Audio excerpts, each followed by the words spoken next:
Hi everyone, welcome back to Lifestyle Love on Sugar Mama TV.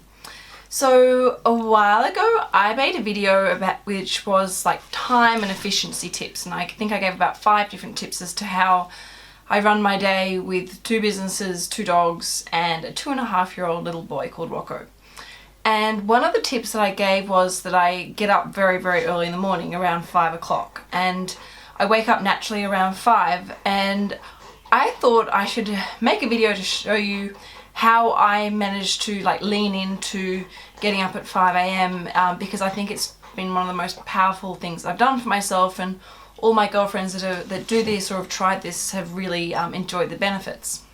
Now, when you, for me personally, when I wake up at 5, it's such a peaceful time of the day. You feel like you get so much done because there's no distractions. There's no one emailing you, there's no one calling you, there's no one texting you. You know, it's a very tranquil time of the day, and allows you to sort of stop and reflect and, you know, plan your day, think about some goals for the day, maybe do some meditation, some exercise.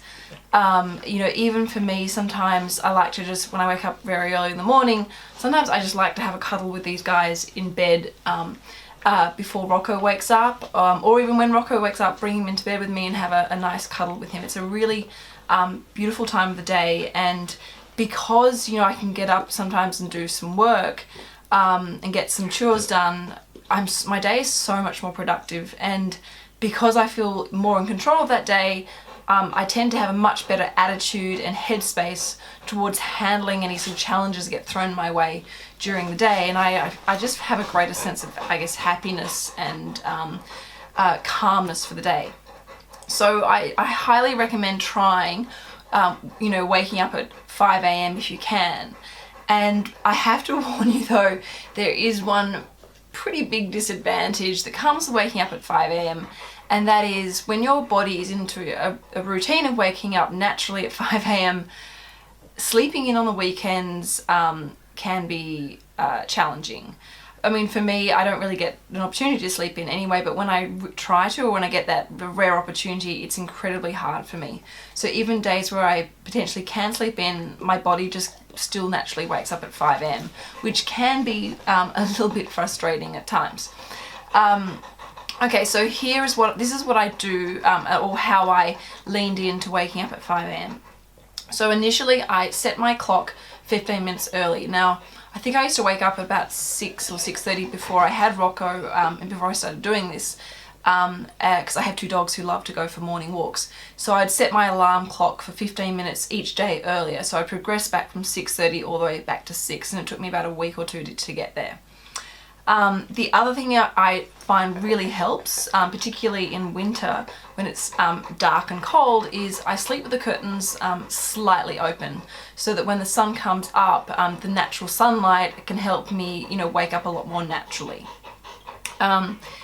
Another thing that I do, and this is particularly important for the days when I wake up at 5 a.m. and I want to make sure I go and do some exercise, is I will put my gym clothes right next to my bed, so that even if I'm feeling really cold and toasty in bed and thinking up every excuse under the sun, you know, it's really easy for me to get dressed. So I'll put my sneakers and my gym gear right there, so I can literally just reach over and grab it and get dressed. And once I'm dressed, I'm pretty much awake and ready to go.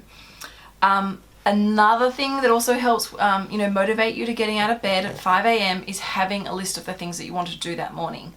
I can't tell you you'd be surprised how much stuff you'll get done if you wake up just an hour earlier or even 2 hours earlier. You have this amazing level of focus and concentration and efficiency, and I'm always amazed as to how much I've got done before I've, you know, woken Rocco up or had my morning coffee, and it's a really great feeling. So having a list of just maybe 3 key things that you'd like to get done in waking up at 5 a.m. Definitely will help, you know, motivate you and give you that ambition to roll out of bed.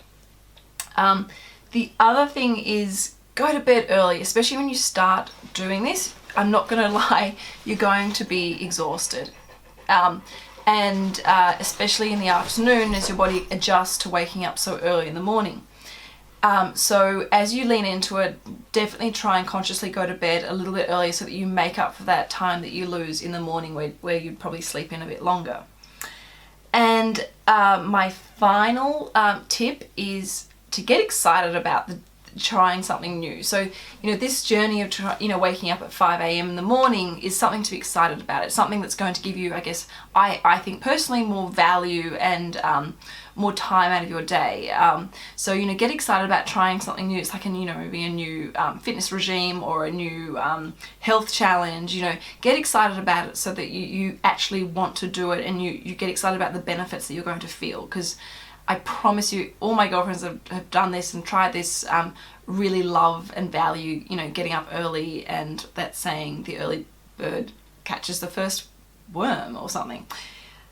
Anyway, I hope this lifestyle love video is of interest to you. Let me know if you try this. I'd love to hear how you find getting up, you know, an hour earlier or 2 hours earlier, or even half an hour earlier, and what extra things you're able to, you know, to do in your day, and how that makes you feel.